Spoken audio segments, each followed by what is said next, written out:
สบายดีสวัสดีพ่อแม่พี่น้องเนาะมือนี้นะพี่น้องนุ่นกะอยู่สวนคือเก่าเนาะบ่ได้ไปใส่พี่น้องพร้อมกับบรรยากาศดีในมื้อนี้ก็คือ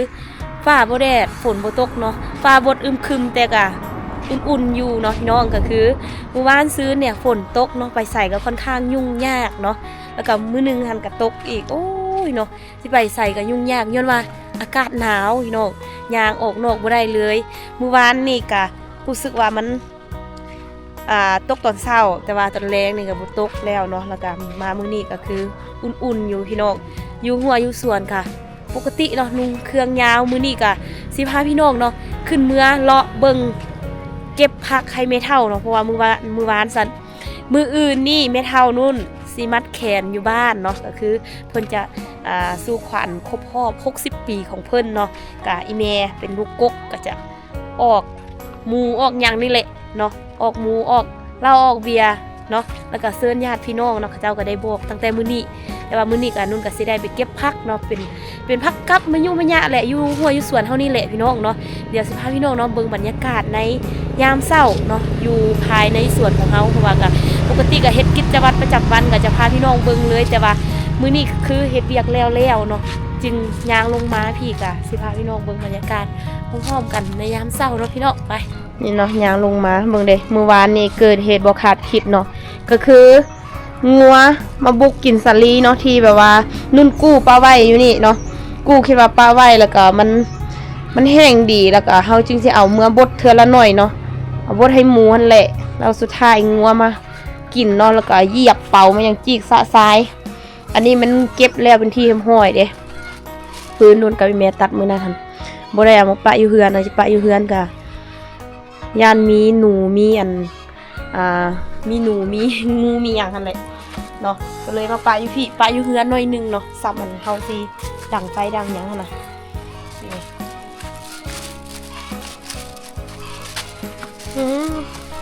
สิไปเก็บผักอยู่หนองอยู่เทิงช่วงนี้ก็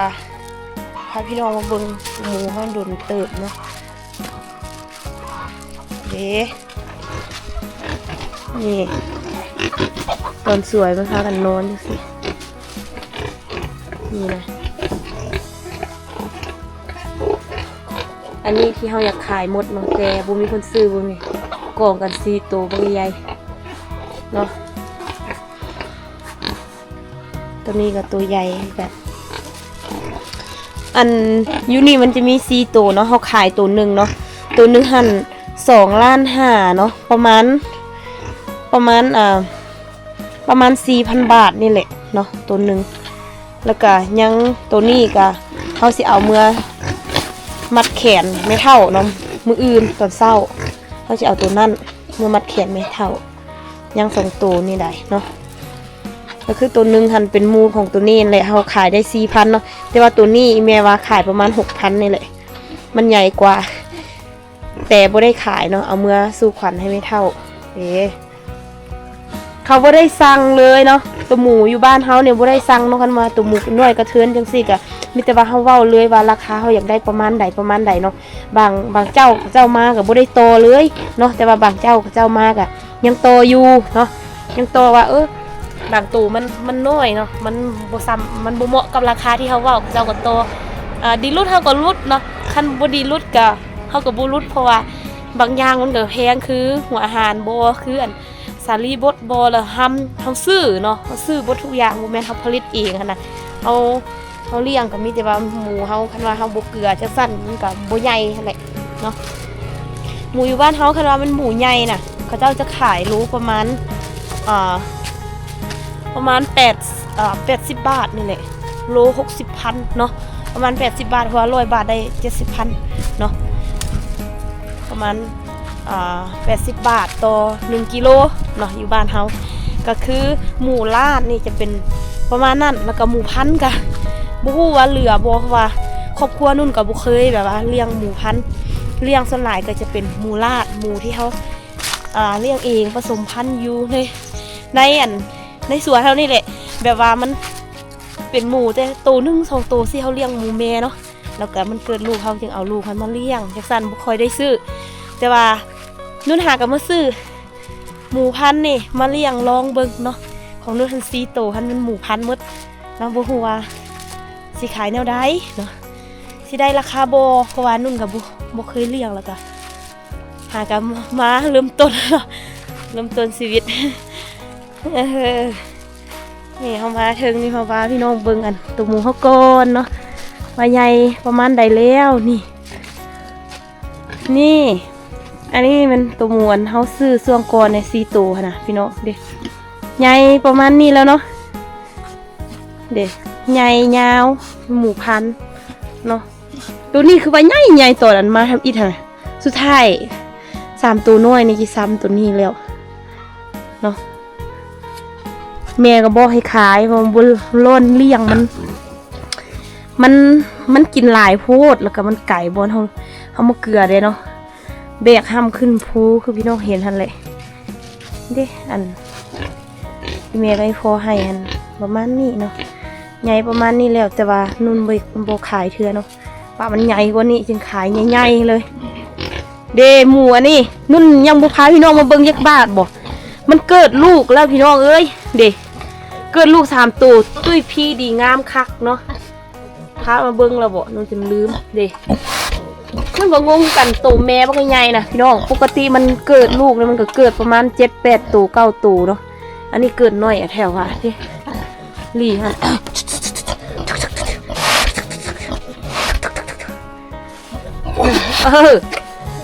ยามาเล่นกับมันนี่ความตุยดีมี3 ตัวก็โอเคอยู่เนาะปกติมันเกิดเท่าแล้วนะมันเกิด9 ตัวเนาะตาย2 ตัวยัง7 ตัวเนาะตอนนี้เกิดแต่3 ตัวมันย่านเฮาเนาะบ่ยุ่งละเดี๋ยวเฮาพากันเมื่อเก็บผักก่อน ไม่ยุ่งกับหมูเนาะอีพอกับอันอีแมนอยากขายหมู4 ตัวอยู่ลุมพะนะอยากขายหมดเลยก็ปกติก็ครึ่งนึงว่าโลประมาณ80 บาทอีพอว่าได้70ก็ขายเนาะเพราะว่าบ่มีห้ำเกลือ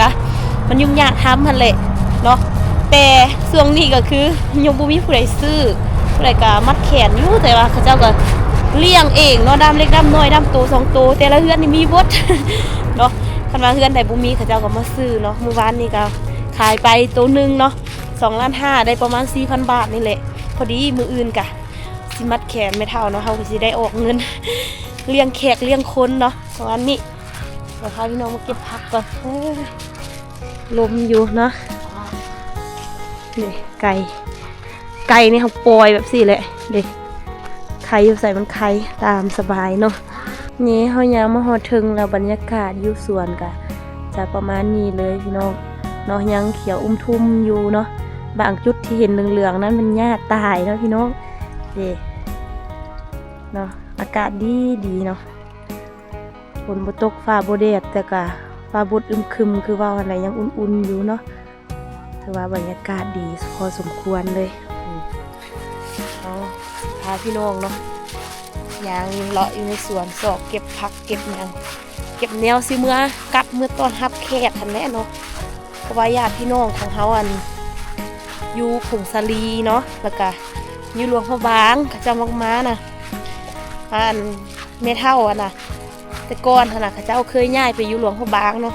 แม่เกิดอยู่หลวงพ่อบางแม่นุ่นนะเกิดอยู่บ้านหลัก8อยู่หลวงพ่อบางทางไปตาดกวางซีเนาะแม่เป็นคนญี่ปุ่นแหละแล้วก็ย้ายมาอยู่พี่ก็เลยมีญาติอยู่ทางหลวงพ่อบางแด้แล้วก็ทางผงสาลีก็คือเป็นถิ่นกำเนิดของพ่อของแม่เลยเนาะเขาเจ้าอยู่พุ่นพ่อเฒ่าแม่เฒ่านู่นท่านไหนเป็นคนอยู่พุ่นเนาะแล้วก็ย้ายไปถิ่นฐานนี่ย้ายไปย้ายมาเลยสมัยก่อนเด้งัวที่สร้างวิรกรรมเมื่อวานนี่ก็จะเป็นจำพวกนี่เนาะเด้ดื้อสุดเนาะดื้อสุดๆเด้เขาไปอยู่พี่6 ตัวเนาะตัวผู้มดบึดกะมั่งหัวไปของคนอื่นบึดกับมั่งหัวตัวเองลงมาทางหนองพี่ยุ่งยากสุดๆเนาะตายเขาไล่ไปไล่มาอยู่มันเก่งกว่าเด้มันเก่งกว่าเฮาเดี๋ยวนุ่นสิพาพี่น้องไปเก็บผักสะเอ้าหั่นน่ะผักกับหั่นที่แม่นทางหนองของพี่น้องนุ่นเนาะว่าอีแม่นป ปลูกเบื้องเฮาอยู่แต่ว่าน้ำใหญ่แล้วมันไหลเข้าของเจ้า เนาะส่วนหลายอยากกินแล้วก็เฮาก็ไปเก็บของเจ้าแต่ว่าเขาบ่ค่อยกินเนาะนี่แต่ก่อนก็เป็นหนองของเฮาคือกันเนาะวันนี้ก็คือด้วยความไม่มีตังค์ก็เลยได้ขายให้คนอื่นเนาะขายให้ญาติ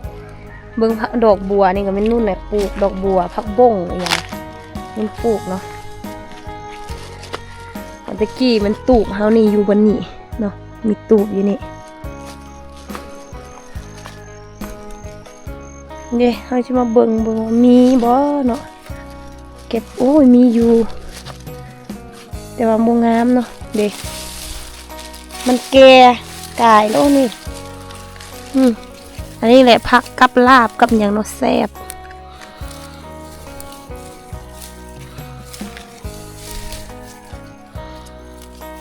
บ่ฮู้ว่าฟังไทยกินบ่ผักอันนี้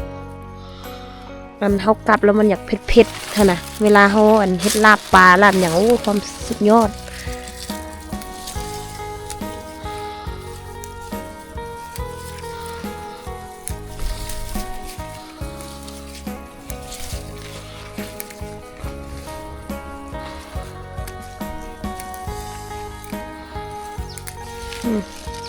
งามเด้ตามนี่แม่นหมดเนาะแต่มันอยากแกนิดนึงสิได้เอามีดมาคิดว่าจะเอามีดมาตัดอยากแกแต่ตามนี่แม่นหมดเลยบางอันก็ด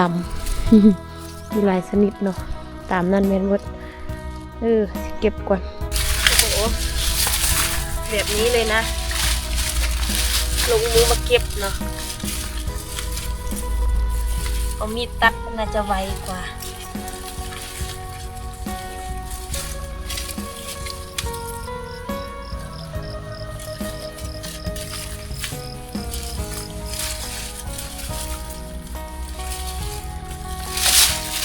เก็บเมื่อไหร่ก็ยากนิดนึงเนาะตึ๊บ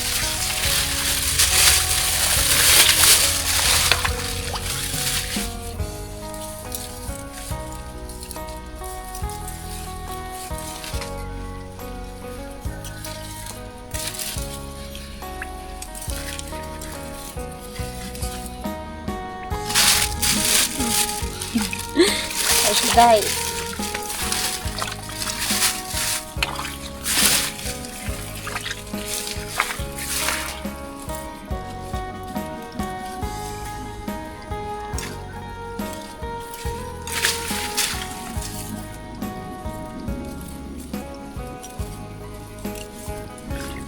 โอ้โหบ่ค่อยงามปานใดเด็ดอยากเหลืองๆจังซี่เนาะ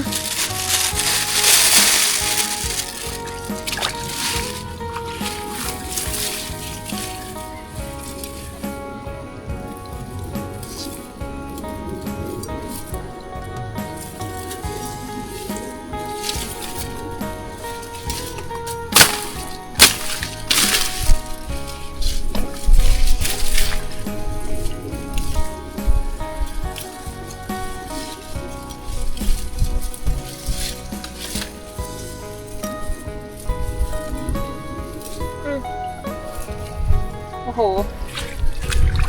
ได้อยู่กุดเดียวก็ได้ ไม่หลายอยู่เดี๋ยวขออนุญาตเก็บผักก่อน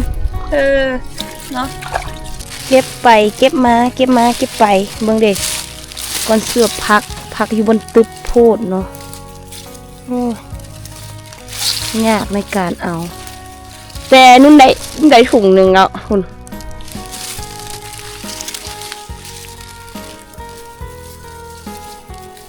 เก็บอีกหนึ่งน่าจะพอแล้วเพราะว่าอันหลานอยู่บ้านเก็บผักนอกเดี๋ยวเนาะผักนอกอ่อนๆเนาะผักใบบัวบกค่ะนะกับเนาะกับลาบกับหยังในเงี้ยนั่นหน้าว่าจะข้างงัวแดเนาะบุจักทาเบิงมืออื่นเนาะ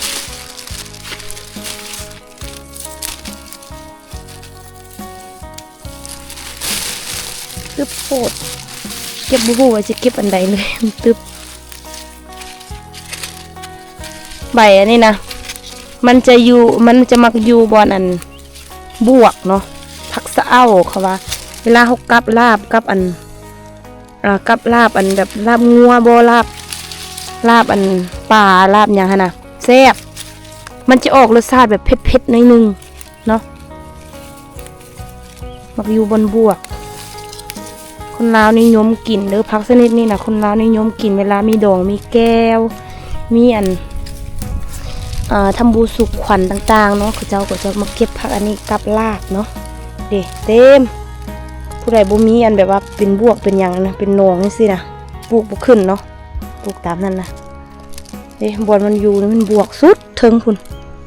เนาะเดี๋ยวขออนุญาตเก็บอีกหน่อยหนึ่งน่าจะพอแล้วแหละเนาะตอนนี้เก็บผักแล้วเป็นที่ห้อยพี่น้องได้ผักประมาณนี้ได้ประมาณถุงกว่านะถุงปลายก็น่าจะพอแล้วแหละเนาะเพราะว่าหลานเราก็เก็บเดียเนาะหลานเราก็เก็บผักนอกเนาะเอาเมื่อโปะกันเนาะใส่ยางละหน่อยเนาะโบแมนว่าแขกคนสิหลายอะนะเขาเจ้าจะไปบอกแต่ญาติสนิทมิตรสหายคือว่าอะไรมูเพื่อนที่ฮักแพงกันเนาะแล้วก็เฒ่าแก่อยู่ในบ้านก็จะพากันมามัดแขนเนาะหรือว่าอวยพรส่งท้ายปีเก่าต้อนรับปีใหม่ให้แม่เฒ่าเนาะแล้วก็ครบรอบ60 ปีของลาวนำเนาะก็บ่มีหยังหลายก็ลูกๆหลานๆก็มีแต่ความสามัคคีเนาะผู้นึงออกหมู่ผู้นึงออกแนวกินผู้นึงออกเหล้าผู้นึงออกเบียร์ไปเนาะตามฮิตของประเพณีของคนลาวเนาะคันว่าฮอด60 ปีจังซี่เขาเจ้าก็จะมีการมัดแขนเนาะทำบูสู่ขวัญเนาะแม่เฒ่าพ่อเฒ่าหรือว่าผู้รักผู้ใหญ่อยู่ในบ้านเนาะของแต่ละเฮือนก็ช่วงนี้ก็งานมัดแขนนี่ก็เกือบว่าทุกมื้อเลยพี่น้องเนาะเพราะว่ามันเป็นฮิตของประเพณีของคนลาวหรือว่าคนกะหมู่เฮาเนาะที่แบบว่าเสื้อถือกันมาตั้งแต่ดังเดิมเนาะคันว่าท้ายๆปีจังซี่แล้วให้แล้วนาแล้วหัวแล้วสวนถือว่าเอาเข้าเอาน้ำกลับเมื่อบ้านหมดแล้วเนาะเขาเจ้าก็จะมีการเฮ็ดบุญเนาะบ่เฮ็ดบุญกับแต่ละเฮือนก็มีการมัดแขนให้ผู้เฒ่าผู้แก่อวยพรให้เขาเจ้าสุขภาพแข็งแรงอีหยังต่างๆประมาณนี้เนาะพี่น้องมื้อนี้ก็บ่มีหยังหลายเนาะเพิ่นก็ได้พาพี่น้องเนาะมาเก็บผักแล้วก็มาสำรวจมาเบิ่งบรรยากาศเนาะอยู่ภายในสวนว่าช่วงนี้มันเป็นจังได๋ช่วงนึงมันเป็นจังได๋เนาะเพราะว่าเข้าช่วงฤดูหนาวแล้วก็พี่น้องมาเบิ่งเนาะหลายๆคนอาจจะฤดูหนาวแบบซี่ก็มีการแบบเป็นหวัดเป็นไออย่างต่างๆเนาะรักษาสุขภาพเด้อทุกคนอย่าลืมรักษาสุขภาพเนาะนุ่นเองก็พยายามที่สุดแล้วเนาะยามดีก็มียามไข้ก็มี เนาะพี่น้องถือว่าคลิปวิดีโอนี้นุ่นขออนุญาตปิดเพียงเท่านี้เนาะขอบใจพ่อแม่พี่น้องที่เข้ามาติดตามรับชมคลิปนี้จนจบและคอมเมนต์ให้กำลังใจนุ่นตลอดมาเนาะขอบใจขอบคุณหลายๆเด้อพี่น้องไปกันเนาะบ๊ายบาย